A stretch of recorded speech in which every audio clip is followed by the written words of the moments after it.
The film starts in the Irish Ocean, where a fisherman named Syracuse is fishing in the sea. He did not expect to catch a beautiful woman among the fish pile when the fishing net was lifted. Syracuse immediately saved the woman with the resuscitation protocols. The woman then coughed water. Amazingly, she was still alive, even though she had swallowed a lot of water. Syracuse called for help, but the woman insisted that she was fine and didn't want to see anyone else. But she didn't remember her name at all. Finally, Syracuse did not call the police and took the woman to his late mother's empty house. Syracuse then left her alone because he had an urgent thing to do. It turns out that Syracuse went to his ex-wife's house. Her name is Maura. Syracuse came to pick up his daughter Annie and take her to the hospital. Annie was suffering from kidney failure, so she had to go through dialysis therapy at the hospital every week.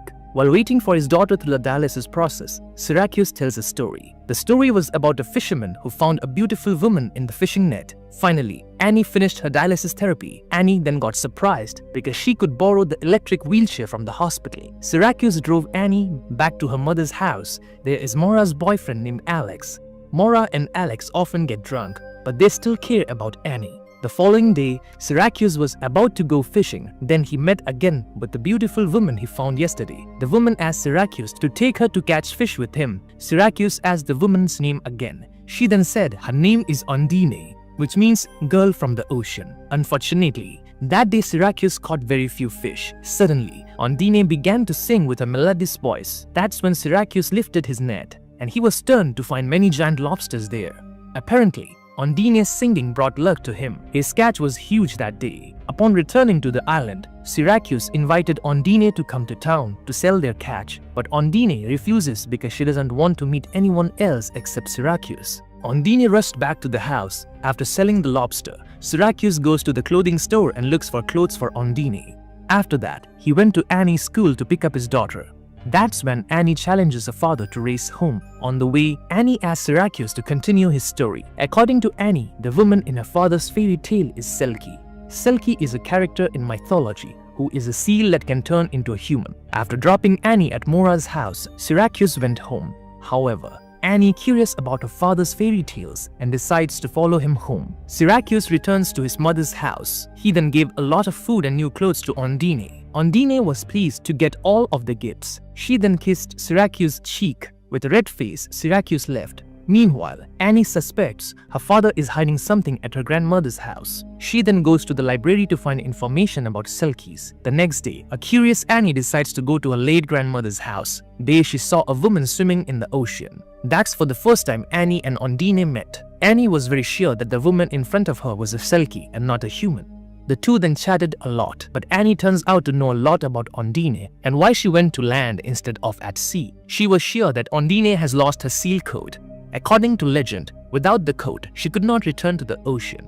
Ondine and Annie then became friends. The scene shifts to a man who is looking at vast ocean. Surely the man is looking for something. The next day, Syracuse invited Ondine to go to sea with him again. On the boat, Syracuse teaches Ondine how to drive. But in the middle of the ocean, a marine officer passed them. Ondine was so scared and immediately hid. She then used her feet to drive. After that, Ondine started humming again. And surprisingly, now Syracuse's net caught so many fish. In fact, he had never caught this many fish ever before. However, the marine officers stopped at the ship because they were suspicious of Syracuse's large catch. They thought Syracuse was using a forbidden net. The officers also checked the compartment of the boat and found Ondine, who was hiding there. Ondine tells them that Syracuse uses a regular net when catching the fish. Finally, the officers left. Syracuse invited Ondine to go to the market to sell the fish. Since other people have seen her, Ondine agreed to join Syracuse to the market. Meanwhile, when they arrived on the mainland, the other fishermen were amazed to see such a beautiful woman. In the fish market, Syracuse earned a lot of money from selling his fish. They then went into a town and took Ondine. Ondine is busy buying new clothes, while some women watch her outside from the shop. They were so amazed to see Ondine's beauty. The next day, Annie came to visit Ondine. Ondine decides to teach Annie to swim in the sea. While swimming, Ondine suddenly panicked. It turned out at the bottom of the sea, she found her lost seal coat. Annie said that she should bury her coat in the ground to live another 7 years on land. It turns out Annie read the story from a library book. They then went to bury the coat in the garden behind the house. In the afternoon, Syracuse takes Annie and Ondine to a festival in the town. Annie tells the selkie legend and asks Ondine to admit that she is a selkie, but Ondine denied it. In the middle of the festival by the sea, the mysterious man seemed to be looking for Ondine. Arriving at the festival, Annie still forces Ondine to admit she is a selkie. Because she didn't confess, Annie drove her wheelchair fast and jumped into the sea. Without thinking, Ondine immediately ran and jumped into the sea to save her. Luckily, Annie survived. Annie told her father that Ondine could breathe underwater. Annie was driven back home and Syracuse took Ondine back to his mother's house. Syracuse then tells her that he used to be an alcoholic. That's why he didn't get custody of Annie. He decides to change for the sake of his daughter. Then they both get together. The next day, Syracuse went to a church and recounted about Ondine. He began to fear losing Ondine. Outside the church, he meets the mysterious man. The man asks about Ondine. According to Syracuse, Ondine is a woman who brings good luck to him. That day, Syracuse accompanied Annie for dialysis therapy again. After returning from the hospital, they could not find Mora, so Annie took her father to a bar. Sure enough, Mora and Alex were playing billiards and getting drunk. Syracuse asked permission for Annie to stay at his house, but Mora wouldn't allow it.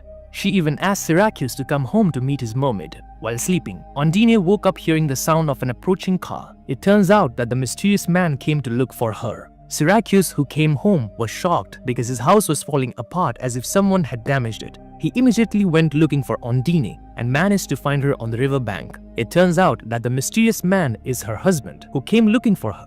Syracuse asked her to make a wish for her husband to leave. Annie told him if she can make a wish and all her wishes will be granted.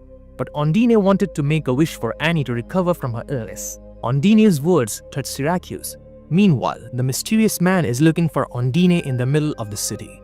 At the same time, Mora, who was drunk on her way home with Annie and Alex, unfortunately, the two cars collided, causing an accident. Alex was even thrown and died on the spot. At the same time, Syracuse, who was taking Ondine to town, saw the accident. He was so panicked when he realized it was Mora's car.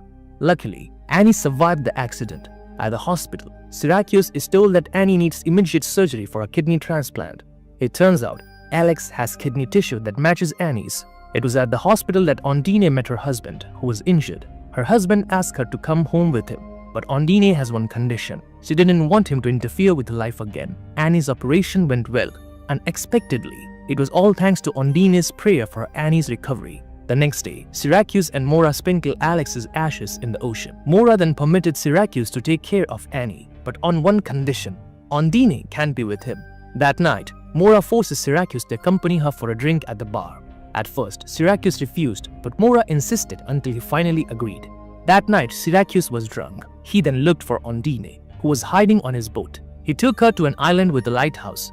There are many seals on the beach. Syracuse forced Ondine to come down to the island. Still drunk, he then left her alone. Ondine, who realized it, immediately chased Syracuse's boat. She was so sad because she had to part with him. Syracuse says humans and selkies can't live together. When night fell, Ondine took off her shoes and coat. She then jumped into the sea and swam. That night, Syracuse went to pick up Annie and took her back to his house.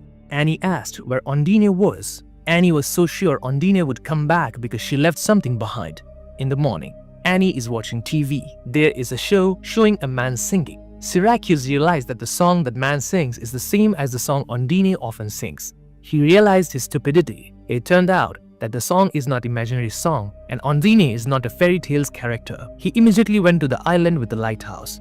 Unfortunately, Ondine could not be found. He realized the existence of Ondine's shoes and coat and he could see her on the other side of the island. He quickly headed for the island. There, Ondine lay cold. Syracuse hugged her tightly. Finally, Ondine tells the truth about herself. It turned out she was a drug dealer from Romania. Together with his partner Vladic, they brought a lot of heroin to be smuggled. However, their action was caught by the Coast Guard. Ondine jumped into the sea to escape from the officer's ambush. Meanwhile, Vladic was arrested because he could not swim. But Ondine was swept away by the waves and drowned. That's when she was caught in Syracuse's net and saved. That night, Syracuse brought Ondine back to his house, but it turns out that there were uninvited guests. Vladic was there threatening to kill Ondine. Syracuse and Vladic got into a fight. Unfortunately, Vladic is not alone. His friend came and immediately pointed a gun at him. Meanwhile, Vladic asked Ondine to give up all his heroin. In order to save Syracuse and his daughter, Ondine reveals where the heroin is hiding. But when Vladic dug in the backyard garden, they could not find it. It turned out that Ondine had removed the coat containing the heroin. Annie still believes that Ondine is a selkie and she hides her coat so that Ondine can live with them forever. Finally, Annie said that the coat was in the lobster trap. Ondine, who realized that Vladic couldn't swim, pushed him down in the sea. In the end, Vladic died because he was trying to get heroin in the lobster trap. The police arrested Vladic's colleague and took Ondine to police station. The next day, Syracuse went back to the priest to talk. The priest tells Syracuse that Ondine will be deported. However, she can remain in Ireland if she marries and becomes an Irish citizen. Finally, Syracuse asked the priest to bless them in a marriage. Both of them got married with the help of Annie. Now the little family is living happily. That's how the film ends. So what do you think about this movie? Comment your thoughts below. And if you enjoyed the video, please like and subscribe for more videos like this. See you in the next one. Thanks for watching.